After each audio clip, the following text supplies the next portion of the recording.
izao ary lalaka manantsoa vehivavy reny kandida be ny tanàna Antananarivo vonina hitondra ny fampandrosoana ho an'ny arivo malalantsika. Amin'ny mahavehivavy ahy dia hitsinjo manokana anareo vehivavy tsy anasa aho. Amin'ny mahareny ahy anampiny reny manano tena izay mamelona samy reriny zanany sy ny ankonany ao. Fantatro ary tsapako ny fahasahiranana iainanareo.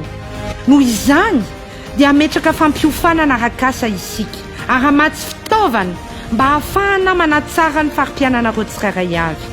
Hitondra fanantenana sy fivoarana isa-tokantrano izany. Anangana, anarina sy anavao ireo tsena mba homendrika ho antsika rehetra, na ho an'ireo mpiantsena na ho an'ireo mpivarotra isika. Ho hatsaraina ireo sekoly eny anivon'ny fokontany izay adidin'ny tanàna Antananarivo. Ho ampitomboana ireo sekoly ampisitrahana ny kantine scolaire.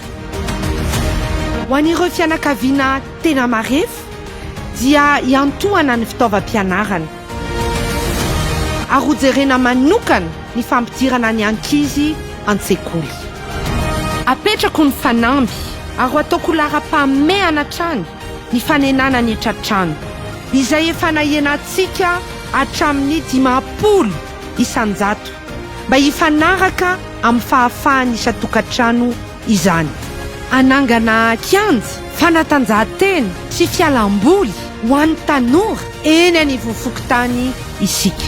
Ataontsika lara-pameana ny fampiasana ny teknôlôjia moderna na ny digitalisation amin'ny alalan'ny fametrahana guichet unique misahana ny fanomezan-dalana hanorina trano na ny permis de construire. Iroso isika amin'ny fanatsarana, fanamaivanana ary fanafainganana izany izay tsy maintsy mivaly ao anatin'ny iray volana. Ametraka ozinina lehibe fanodinana fako ho angovo isika mba ho Antananarivo madio sy matehonina no iainantsika.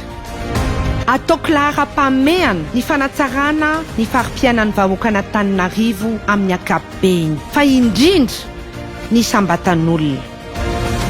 Anome sehatra ahafahan'ny tanora mamorona asa sy miasa avy hatrany isika amin'ny alalan'ny fampiofanana arak'asa amin'ny sehatra rehetra toy ny fianarana manjaitra, manao volo, mahandro, mandrafitra, manorina trano, manao soudure, plomberie, électricien. Anampy ihany koa ny tanora anangana orinasa ho an'ny tenany isika.